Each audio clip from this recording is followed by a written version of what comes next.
So today we'll be going over Charlotte Flair responding to CM Punk, Bray Wyatt breaking his silence, the live fans returning, and more. Let's start things off with these rumors and updates regarding WWE going back on tour. Raw and SmackDown have been without a live crowd since that first week of March back in 2020. NXT has small crowds, WrestleMania had a big crowd this year, but Raw, SmackDown, and other pay-per-view events have still been without fans. Well, that's all about to change, and it's looking like we will go back to normal for WWE and all wrestling organizations in general over the next few months here. Venues are starting to be packed again, capacity limitations are being lifted left and right, and everything seems to be a full go for most states and most venues. Baseball games, basketball games, and all other sports have fans back, and the number of fans that are allowed in the venue continues to grow by the week.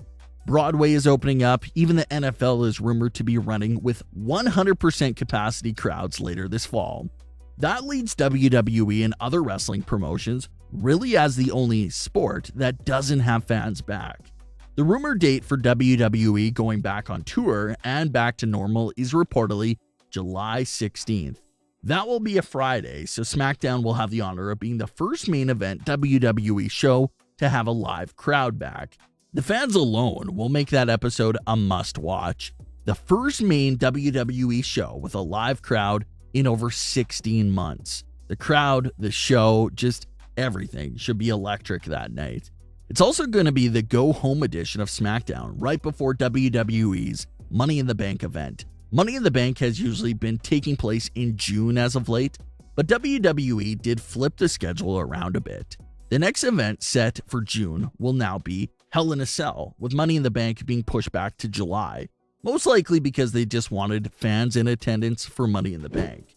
It's a crazy ladder match. The excitement when the winner gets that briefcase, it just looks like they want a live crowd for a big match like that, and understandably so.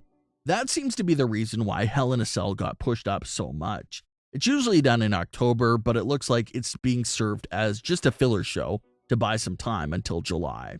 Then after that, it's a full go. Like the WWE president said a few months back, once they got back on tour, they're not stopping.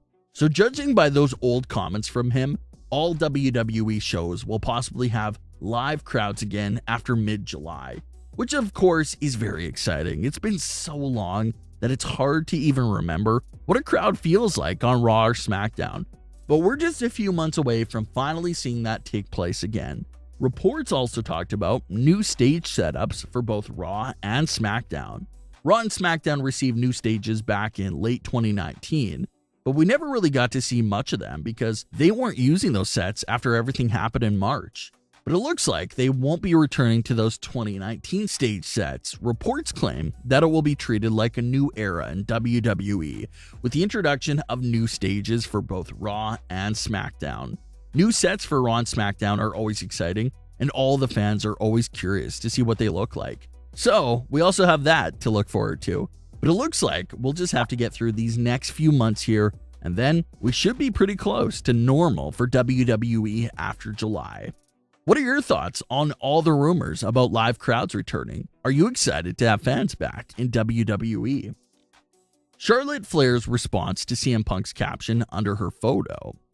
This entire situation started when Charlotte posted a picture of herself in the commentator headphones and also told fans to caption the photo. CM Punk appeared in the comment section of the post with his caption.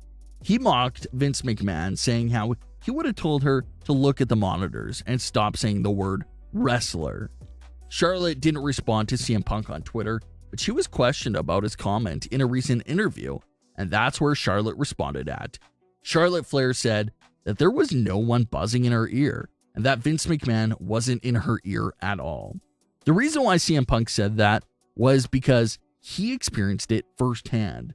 There was a point in Punk's career, roughly around 2011 or so, where he was basically doing a lot of commentating work for WWE. Vince McMahon would always be in his ear, telling him things and correcting certain little things. CM Punk even revealed earlier this year that he had an easy fix for Vince McMahon shouting through the headset, and that was to put the headset on mute. So nothing Vince McMahon said came through Punk's headset. CM Punk said that even Jerry Lawler was surprised when he put the headset on mute. So that's the backstory on why CM Punk said that comment in response to Charlotte. He's well aware of what happens with those headphones, but Charlotte said that wasn't the case for her. Bray Wyatt has finally broke his silence and returned to Twitter with a question for fans. Bray tweeted, "Miss me yet? #zombies." So the zombie part of his tweet likely refers to the controversial lumberjack match with zombies from Backlash. That entire zombie situation opened up a massive conflict among the fans. Some fans were saying, well, this is embarrassing, this is horrible. While other fans said, you hate the zombies, but you love the Fiend and the Undertaker. So it really split the community into two. Even MVP got in the middle of the heated discussion by saying the same thing some of the fans were saying.